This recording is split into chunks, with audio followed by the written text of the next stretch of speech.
Fantastic. Welcome along to Brand Heroes and Villains.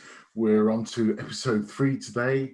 I'm delighted to announce our regular guests, and also we're joined by a special 4th guest. And just as they appear on my screen, I'll just ask them to introduce themselves. So working clockwise, Maz, our special 4th guest. Welcome to Brand Heroes and Villains. Please introduce yourself. Thank you. Hi, everybody. I'm Maz Ifsal. I'm the founder of Make a Point, and I am a public speaking and communication expert based in the Midlands. Fantastic. You're very welcome to the show. And then working clockwise, Precious, can I ask you to introduce yourself, please? Absolutely. Hi, everyone. I'm Precious Zambika Luwanga. I'm a partner at Queensbury Consulting and also a director at Perspective, which is a comms strategy and content business. Fantastic. And Sarah, can you introduce yourself? Of course I can. Hi everyone, I'm Sarah Sweeney Marshall. I'm a business leader and I specialise in sales. Fantastic. A subject close to my heart. And I'm Keith Roselle. I run Sales Marvel and I'm a sales coach and trainer. Welcome everyone. You probably know the format of the show by now, but we're basically talking about heroes and villains that have come out of the whole COVID-19 pandemic. And we're going to take on some pretty thorny subjects. We'll talk about the heroes and villains, participant by participant, and then we'll analyse. And we'd love to hear some feedback from you. Do you agree? Do you not agree? Thank you, Maz, for being courageous enough to join us on the show. Be even more courageous to be our first participant for heroes and villains today. So can I ask you about 3-4 minutes on positioning your heroes and villains? Welcome. Yeah. So what we've learned so far from this pandemic is that crisis brings out the best and the worst in people, you know, from the aggressive panic buys at the beginning of lockdown and the far right protesters who believe their liberties have been taken away, to the countless people who volunteered their time to help out, you know, in their communities, checking in on the elderly neighbors and sparing a thought for others. There have been many different responses, you know, and a number of leaders and notable people who have risen to the challenge. And while others, unfortunately, have not come off so well. I mean, you asked me to pick a hero and a villain for the pandemic. So let's start with the positive. It is a Friday as well today. So my hero is going to be Jacinda Ardern, New Zealand's Prime Minister. Mm-hmm. And just to give some background about her, she was elected at age 37, and she's the youngest Prime Minister in 150 years. And not only that, she's the youngest woman to actually ever lead a country. You know, her response to the pandemic was very bold and engendered public support. And Jacinda's explicit step system meant that people knew in advance that escalation was coming. They knew what would be required of them and they accepted the challenge. You know, she had regular media and Facebook Live briefings and a 4-stage alert framework and ambiguous open-ended communications. And if you ask her citizens, there was a poll and 80% of New Zealanders are actually happy with the government's response to the crisis. That's a really big percentage. How a message is delivered matters. And Ardern's communication, it was clear, you know, it was honest. And above all, it was compassionate. It acknowledged the daily sacrifices to come and inspired people to forge ahead in bearing time together. You know, she acknowledged the challenges that were faced in staying home, from disrupted family and work lives to people unable to attend loved ones' funerals. She showed empathy about what others, you know, what was being asked of her people, and her outstanding leadership throughout this crisis has proved that empathy is actually an effective leadership tool. Her decisive yet compassionate leadership has been seen as one of the reasons why epidemiologists believe New Zealand could be one of the only Western nations to actually fully eradicate the coronavirus. So that's my hero. Right. And my villain. And before I mention who it is, you know, there's a saying that disaster reveals character. And hey, Tim Martin, the Wetherspoons founder, we certainly saw his character. He had quite an eventful time during the pandemic.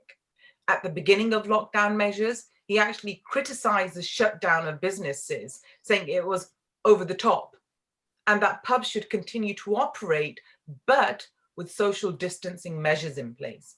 And after criticism for pushing sales right up to the last minute, Martin initially told Wetherspoons, bearing in mind 43,000 staff, that they would not be paid until the beginning of the government's program to cover 80% of salaries of workers that were temporarily, laid off. But hey, he wasn't without a heart. He sent out a video message and he told his employees to go and get a job at Tesco for a while he's waiting for the payout. His supporters said, what else could he have done if people are not going to pubs? How can you pay your staff? Well, I'll just like to point out that he's worth an estimated 500 million and that Wetherspoon has spent years making record profits. What did they do with that money? Could it not have been useful to help the staff who made you the profit get through a very difficult time? I think his actions were shocking. He ignored the advice of the government to stand by your workers and instead abandoning them in their time of need. And I found his selfish approach says, unless the government puts money into my bank account today, I'll let all the workers go who have made me rich suffer. To me, that was completely unacceptable. That was, wow. Okay, there's lots to cogitate on there. Precious, I wonder if you have anything to say about that. I think Maz, you've picked two really great examples of a hero and a villain. I'll start off with, in fact, I'll talk about the hero, the heroine, as I'll call her, because Jacinda for me is just an example of good leadership, like you said, communication and empathy. Most people don't actually have that as a natural trait. So for her, she's led a country very young, 37, new mom, and has been re-elected. So, she's done a great job. She's done a fantastic job. Wetherspoons, interesting. I didn't really get all the data that you've just mentioned right now. So I'm sitting here actually appalled that, it reminds me of the first episode that we had. Similarities to Mike Ashley a little bit in the sense that, at any cost, I want to keep my business running, regardless of the fact that, your employees are the ones that are making you the money. I will go at all costs to keep the business running and put people at risk. And then when it comes to the final hurdle, government sort it out. I'll keep my millions, and all the people that have given you the hard work and the commitment, they find another job in another institution. I think that is wrong. Absolutely wrong. So that's my view. I think you've picked great characters, Maz. Thanks, Precious. Thank you. Yeah, good shouts. Sarah, can I bring you in here? Yeah, of course. So yeah, again, two great characters. I think Jacinda Ardern, not just through the coronavirus, but since she stepped into leadership, has done some phenomenal things. I know she changed the laws against guns in the country after the shooting in the mosques last year, which is really, really good. And she's had some stick recently as well off Fox News. One of the presenters gave her some stick for saying that she's kind of quarantining them in camps until they get a positive result. So she had some really negative publicity. But if you look at kind of New Zealand as an example compared to everywhere else in the world, it's kind of so advanced where they are on handling the coronavirus compared to anybody else. I don't get how she can get bad publicity for doing the right thing for her people, really. For me, I know all of her decisions she's made haven't been fantastic. She's passed a crazy abortion law, but if you look at what she's doing for individuals right now, I believe she's doing completely the right thing. With Tim Martin, so I agree with Precious, completely displaying some behaviours like we talked about with Mike Ashley, and same as really similar to Richard Branson as well. They were all very quick to kind of say, look, I'm not going to give you some money, take some unpaid leave, find a different job, do whatever you need to do to survive, but I'm doing me so I can survive. The Wetherspoons has got a big loss, I think, for the first time since 1984. So they are struggling. and they are feeling the pinch of coronavirus, but could he have handled it differently? Yeah, I think he absolutely could. I love that phrase, by the way. I'm going to steal that, Maz. Disaster reveals character. Thank you very much. Steal with pride, I hope. And thanks for that, Sarah, just now. You're right. Jacinda Ardern, for me, is an absolute breath of fresh air. Unfortunately, you know, there are some people at the other end of the extreme who've got their own election next week, and we'll see how that goes. But I think, and I've heard it put another way, you put people are like tea bags, you put them in hot water and it's only then that you get to taste their real flavour. Well, Jacinda Ardern was, you know, who would sign up for something like that? She was put in hot water and she's revealed her true colours, which I have to say are just absolutely refreshing. She's got, and a measure of that is that her people are right behind her. I think someone mentioned something like 80% approval ratings or something. I've either read that or heard it. And re-elected, which is the real measure, because any administration wants a second term. And that, I really hope people are going to learn from that exercise about actually levelling with people. This is going to be tough. She hasn't tried to spin that any which way. She's given it, but she showed great empathy and compassion, and the people have blessed her with a second term. And Tim Martin, you mentioned some stats there, Maz, which I just didn't know. I know he's a bit of an enfant terrible in the private sector, and he has done some great things in terms of Wetherspoons. There's a lot of job creation, some real good that's been done. But what a shame that they're almost opportunist out of a crisis to offload, people from their P&L, effectively causing untold disruption to those lives. Go and get a job at Tesco's and come back when you're ready. You know, that's not a brand that I want to support in any way, shape or form. So you picked two brilliant subjects there. Thank you very much for that. I took loads of notes as well. We'll come back to that. Okay, brilliant. So as you know, the format of the show is, and we're now going to go on to our next speaker. And for this one, I'm going to hand over to Sarah, who's going to talk about her chosen subjects today. Thanks, Sarah. Yeah, so what I want to talk about today is the extension of free school meals over the half-term holidays and how that got rejected. It's had quite mixed feelings. So there's some families who are in receipt of free school dinners who say, I don't need that, I can survive on what I've got. But then you've got the other end of the spectrum, you've got families in complete poverty. And the reality is that children are going hungry, and that in this day and age shouldn't happen at all. So the cost to do that was £20 million. So if you look at what we discussed last time with the Eat Out Help Out scheme, they were quite happy to go £22 million over budget. So £20 million to me is a drop in the ocean if you're going to manage to feed the country's children. My villain in all of this comes down to a phrase that Paul Scully had used, and he just basically said that children have been going hungry for years, almost like it was acceptable to not feed them. So I mean, extending the free school meals necessarily is not the right thing to do, but acknowledging that there is a problem and we need to do something about it absolutely is. And that's where my hero kind of steps in, which I believe is Marcus Rashford. So he got the free school meals initially over the period of school holidays. He went out and he got petitions, and he's done exactly the same thing now. So he's got over 1 million people signed his petition for these free school meals, and he's no politician and he admits that, but he's seen child poverty and he understands that, and he's very, very passionate about fixing that.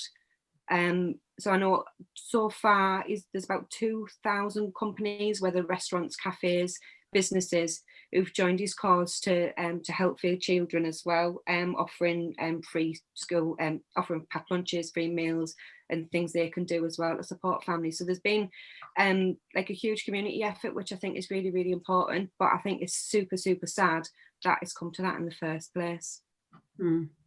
That's a great shout, and actually, Thank you, Sarah. Can I pick up on that? Oh, sure. Okay, thank you. Actually, this is quite refreshing in that actually that's the second time Marcus, I think, has been mentioned on the number of series that we've had, the number of episodes that we've had already. And you know, what a breath of fresh air. I'm no politician, so he admits it's not even a fault. I would argue that's a benefit in the current climate. But you don't need to be a politician to have a sense of decency, because, you know, I think we are all parents actually on here, and you know, if you just imagine, and Sarah, on the first show when you talked about another brand, Amazon gave you the ability to feed your baby, help you get milk when you full-on milk when you couldn't get it from the local store. This gets to the very core of who we are as a people, for me, and for a party of notwithstanding any colour to somehow say, well, the money's already in the system. What a cheap own goal to because it's far more important than the football analogy. But why, as you say, £522 million for the Eat Out to Help Out scheme, £20 million, you know, would have been all the difference between avoiding a furore in Parliament, but all the anxiety that must have gone with those parents about, you know, well, I'm going to apply on universal credit. It's going to take weeks. The additional administration that comes to hand. So that's a great subject, strikes very close to my heart. We're really well pointed out. And in terms of so Marcus, I absolutely, I feel sure it won't be the last time we've heard about Marcus on this show, for sure. And I feel sure that also someone will be talking about Marcus for Prime Minister at some stage. So perhaps he will be a politician. Stranger things have happened. Anyway, so Precious, do you want to come in? Do you want to come in on that? Absolutely, Sarah. Thank you for that, and Keith. For me, I think it's just the whole. We keep hearing this term lived experience. So Marcus has come from an environment where he understands poverty. He understands not having a meal. I'm not saying that he went without, but he can relate to that.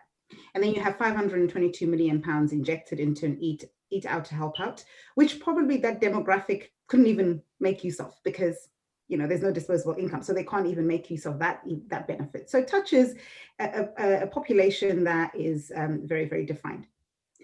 20 million injection would have probably solved this problem, like you said, Sarah.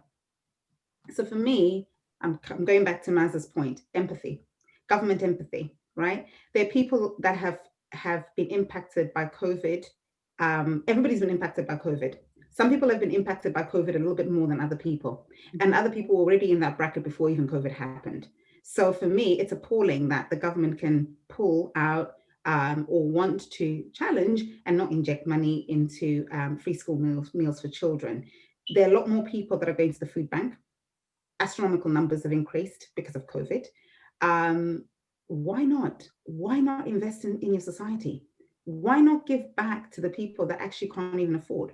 Why have these fiscal policies that are only going to benefit a certain population when you've got mass poverty? You know, food. People are working and they're still going to the food bank. There's a problem. There's a problem. So yeah, that's my take on it. I think that Marcus Rashford is an example of somebody who is brave enough to speak up, because there's a little bit of he's going against the grain, and he's speaking up and injecting his own money and saying, you know what, I know there's a problem. This is what I'm going to do about it.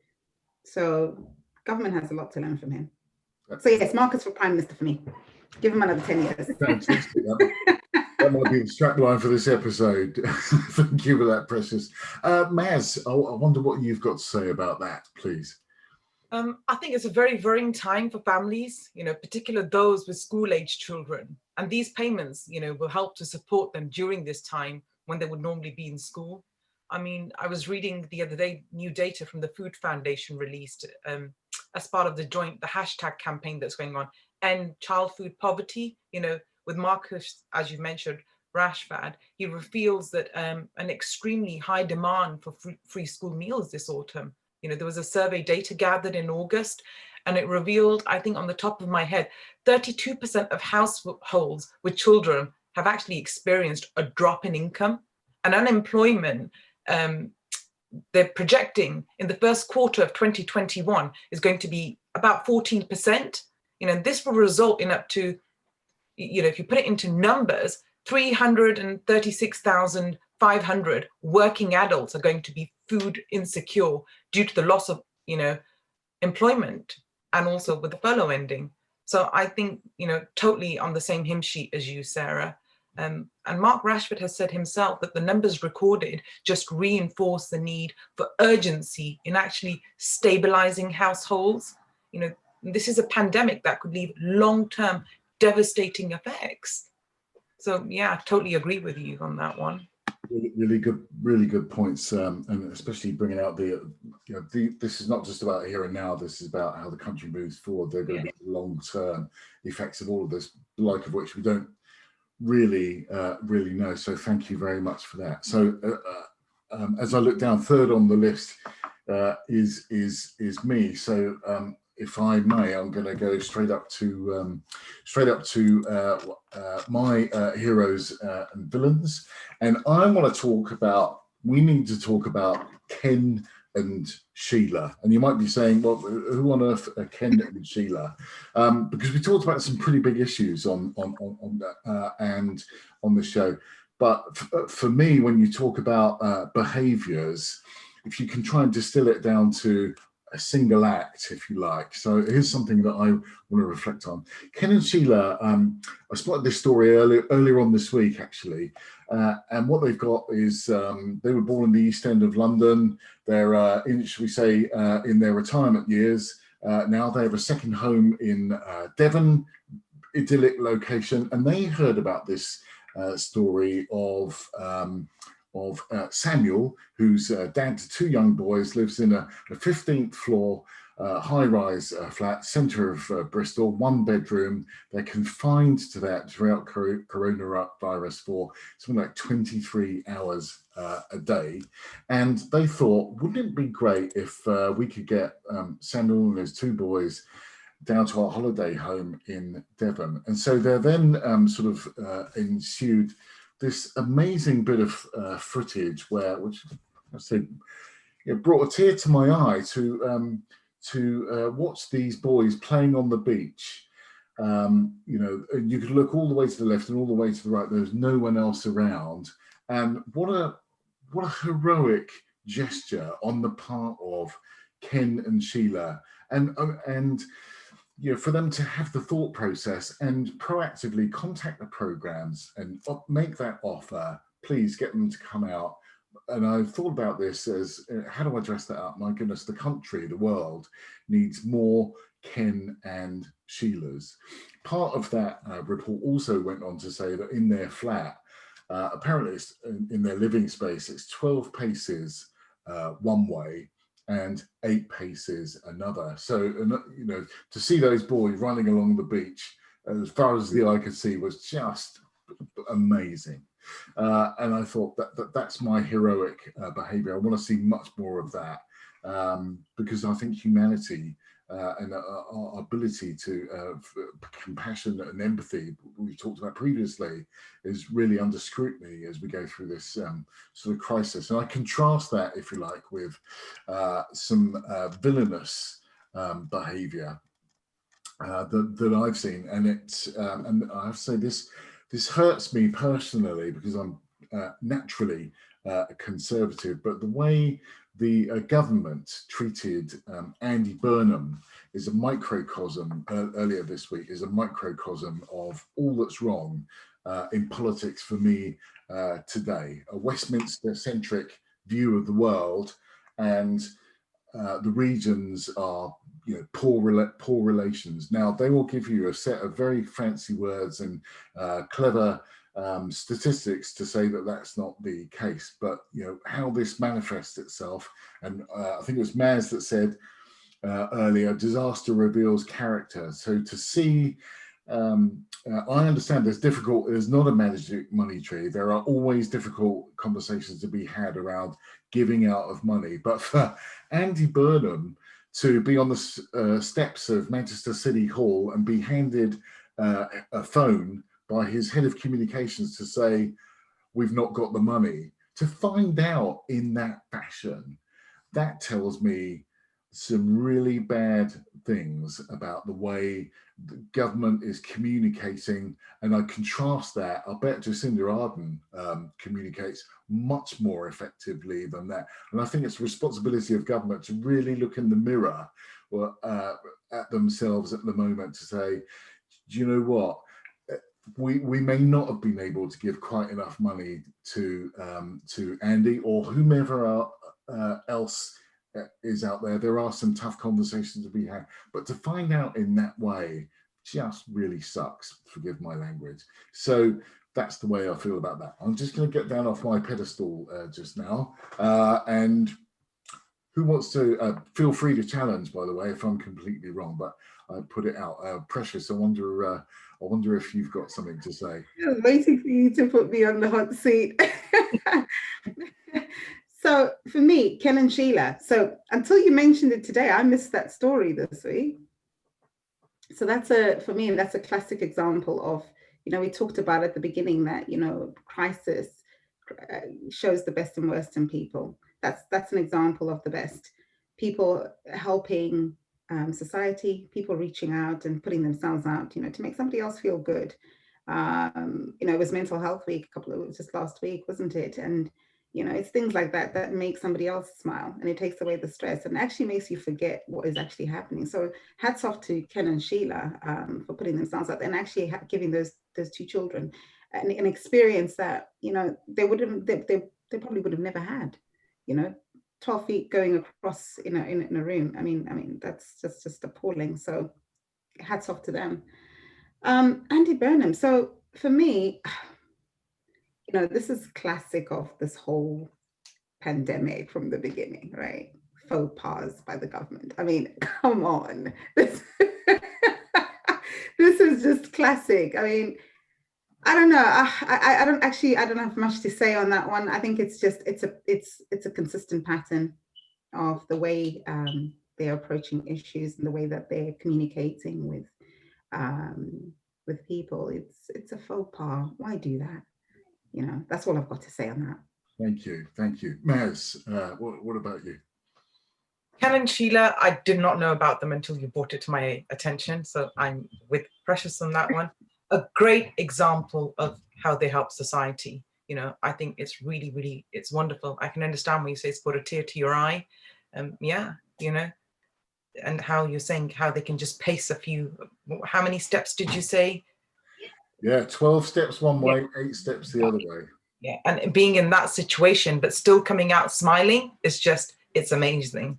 And Andy Burnham, I say no more. I think you've, I think you covered it quite well. Like I said, it's the disaster that brings out, the best or the worst in people. And well, Andy, you've said it for yourself there. Yeah, absolutely right. Sarah. Yeah, so I love Ken and Sheila. The fact that they've done that just kind of restores your faith in humanity a little bit, doesn't it? It's a lovely, lovely story. But for me, it highlights as well just how different lockdown impacts everybody. So I'm fortunate, I've got windows I can look out of, I've got a back garden I can get out and get some air, but not everybody has that. So to be stuck in a room that's 12 by 8, I mean, that he's not going to be the only one in the country with him and his 2 boys in that situation. And I don't think some decisions that have been made, I don't think they realise just how some people are living and what they're going through. So I think Ken and Sheila, for me, have done absolutely amazing, completely selfless act. And I think it's absolutely brilliant. When you come down to Andy and the whole mobile phone situation with communication, so if you're going to lead the country, effective communication is a leadership trait every leader should have. So to communicate that in that sort of way, just by being handed a mobile phone, it's shocking. And it just mirrors what's happened month after month, bad communication, miscommunication. the government sometimes not even understanding their own communications, I think we've got a big issue. I think you've really put that well, actually. And it's not the first time either, is it? There have been other examples, but for me, that was just finishing off there. And again, I know he's with a different party. I think mayoral politics actually tends to be non-partisan in that sense. I mean, Maz, you and I know each other from the West Midlands. There's a different Andy mayor there, but he tends. I do think those particular positions are representative of the people, almost more so than Westminster. It's another point, but it's not the first time that kind of behaviour has revealed itself. So anyway, it's a valid point Sarah's made, because communication is the backbone of our society. Mm-hmm. Yeah, absolutely, especially in times of crisis, as we currently are. So thank you very much for that. And so looking at Precious now, I'm really excited to hear about what Precious has got to say. So for the last part of this session, Precious, over to you. Thanks, Keith. So I'm going to talk about, drumroll, test and trace, right? COVID-19 test and trace.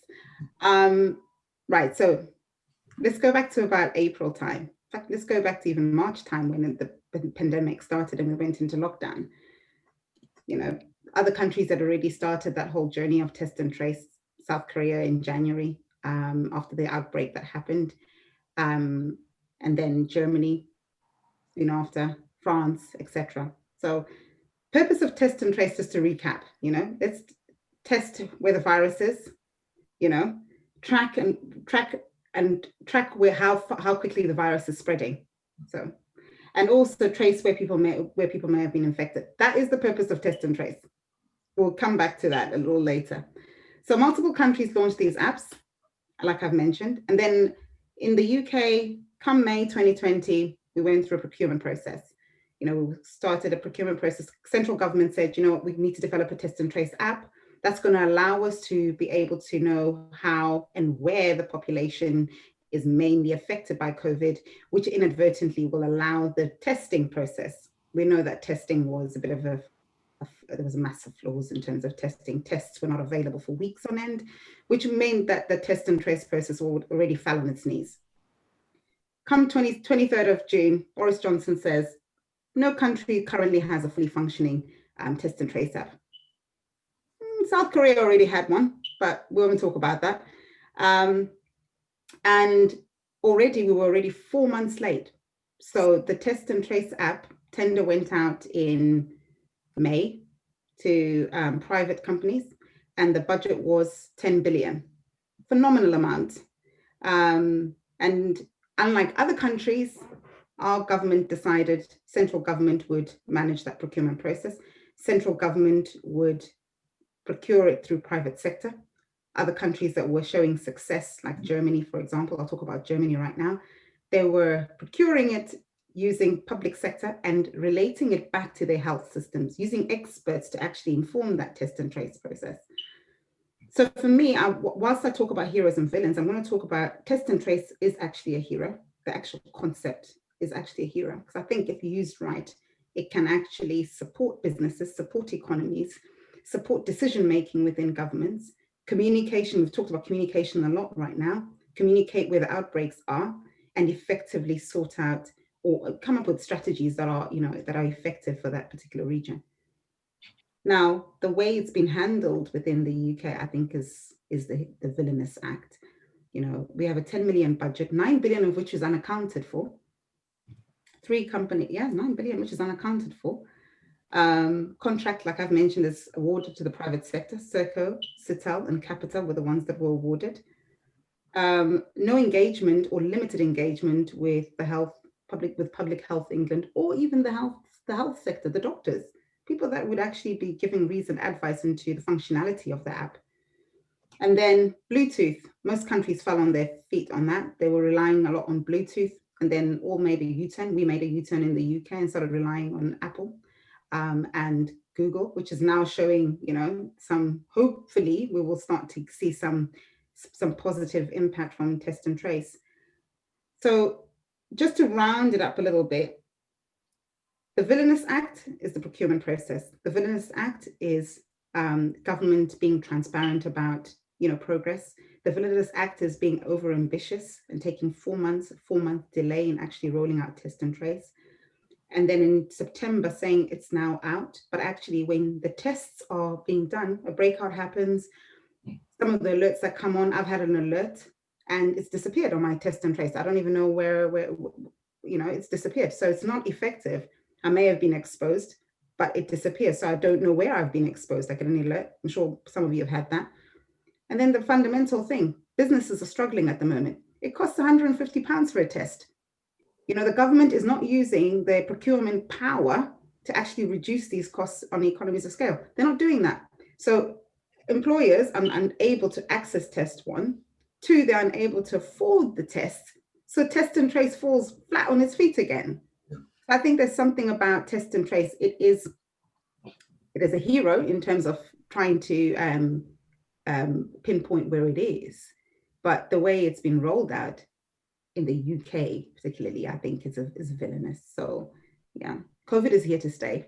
So we need to be a little bit more effective in terms of actually rolling out the app. I think that was really, really well put. Sarah, I wonder what you've got to say about that. Yeah, so I think Precious touched on strategy a bit there. So I've got nothing surprises me anymore. This is a government that used an Excel spreadsheet to track how many people had tested positive for the virus and got it wrong. So I don't think they've got the right strategy at all, or if they've got a strategy, it needs to be kind of reviewed and looked at, certainly. Test and trace absolutely should be a brilliant thing. It should be as simple as it says. So you test somebody, you trace where they are. It should be easy, right? But for some reason it's not, and it's not landed here. So I know, Precious, you said there about notifications. I got 2 off the bounce yesterday, but it's only because I got 2 together. I seen them. One said I was at risk, and the other said there is no risk or whatever, and then they disappear. So where do they go? So I looked in the app and I went to different places and I can't see anything. And if I sit on one end of the couch and look at my phone, and my husband sits at the other and looks at his phone, I'm in high risk and he's in medium to high risk. We're in the same house. How's that different? So it must be a really big house, Sarah. You'd think, wouldn't you? She's sitting in a bedroom because she hasn't got a spare room to go and record in. But yeah, it's just not working, is it? No. Maz. I think I agree with Precious that the test and trace, yes, it was great, the setup of it, the idea of it, but actually more than 96,000 people that were tested in England were unable to enter their results, meaning thousands of others risk not being notified of their proximity to positive cases. And many are also finding that they cannot share the results with the app for England and Wales if they're actually tested negative. I mean, the app currently asks for a code to register a test result, but the code is only received if you test positive. And according to a report in the Times that I was reading the other day, 1 in 3 people that were told to self-isolate by this app, it's been an error. And as you said, Precious, it's because it relies on Bluetooth signals to determine whether somebody has been within 2 meters of an infectious person for 15 minutes. But this signal actually can be interfered by other devices that use Bluetooth or wireless headphones and generate a false positive. Mm-hmm. And again, with you, Sarah, nothing surprises me anymore. It's just, okay, here we go again. We're back to square one. And why is it all the other countries are moving forward, but we're just sitting here and we can't get something simple as track and trace app, right? Mm. The concept is brilliant, like you said, Precious, great, but how it's being done, no. Mm. So it's all in the execution. I did hear a fantastic phrase a couple of months ago. Someone was talking about a different major government project and they used a phrase called "some projects are just doomed to success." And it reminds me, Precious, that you're talking about £10 billion, which they seemed to spend quite easily, but we couldn't find £20 million earlier for some free. I am wondering, genuinely wondering that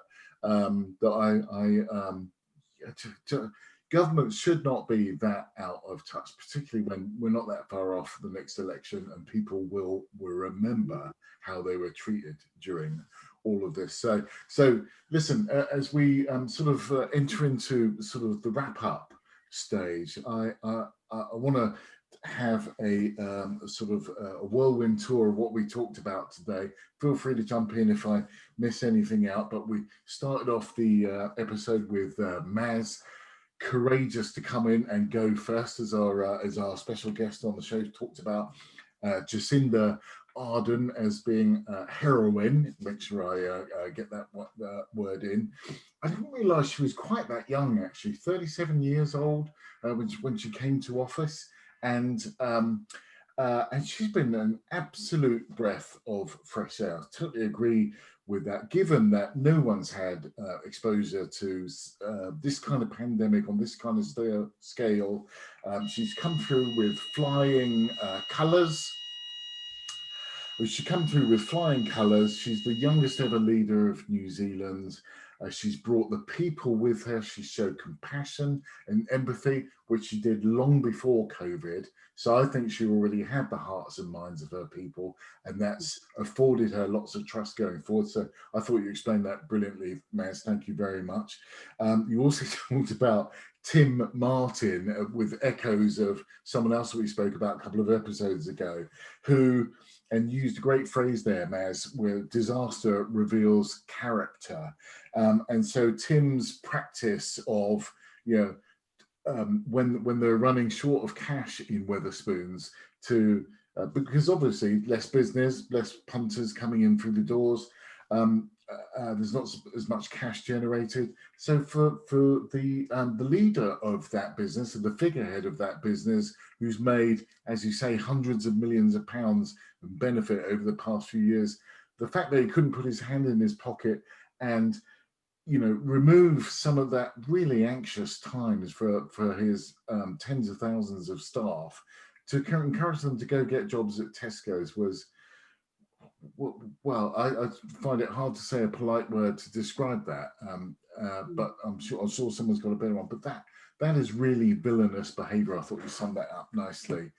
Sarah, you talked about the extension of free school meals, and we talked about the concept of that a couple of times. But the furore that was caused by 20 million pounds, which sounds like a lot of money when you say it out loud, but it's chicken feed compared to the 100 billion on HS2 and 10 billion on track and trace.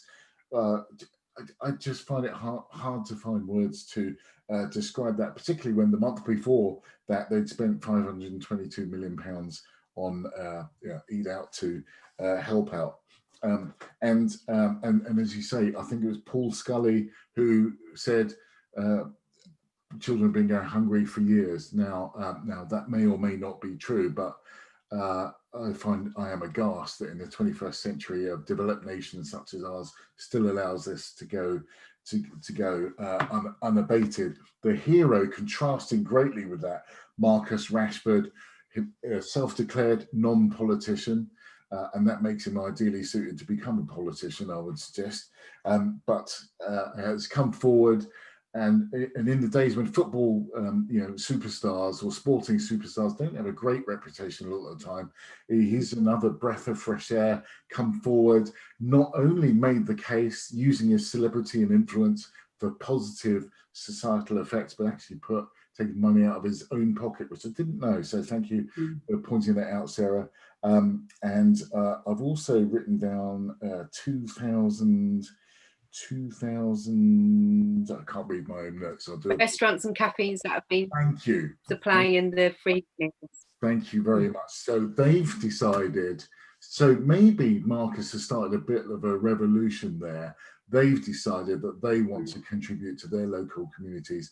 That's villain ×2, surely. I beg your pardon, that's heroic behaviour ×2, I would have thought.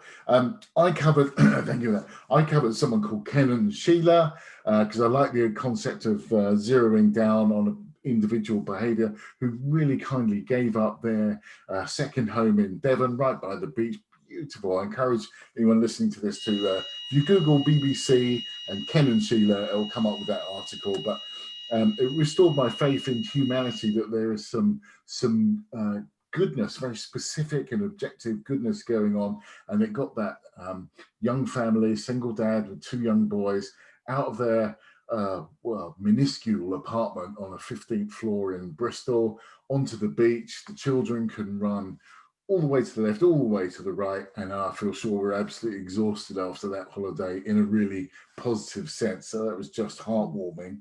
And I contrasted that with the way the government, so it's not just one particular person in government, the government treated Andy Burnham, again, a single act, but actually it speaks volumes about the way the current government is behaving, to allow someone to receive a message that actually you haven't got all that money by text message is really, really poor. It smacks of poor leadership, and at this time we absolutely need more great leadership. We need more Marcus Rashfords and more Ken and Lindas and Jacindas.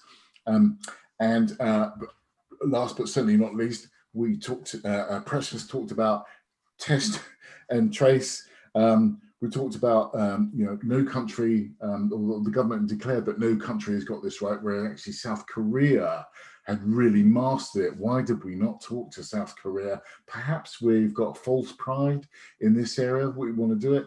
And at a time when we were having to chuck 10 billion pounds test and trace, it asks even more questions why 20 million pounds couldn't be funded for the extension of free school meals.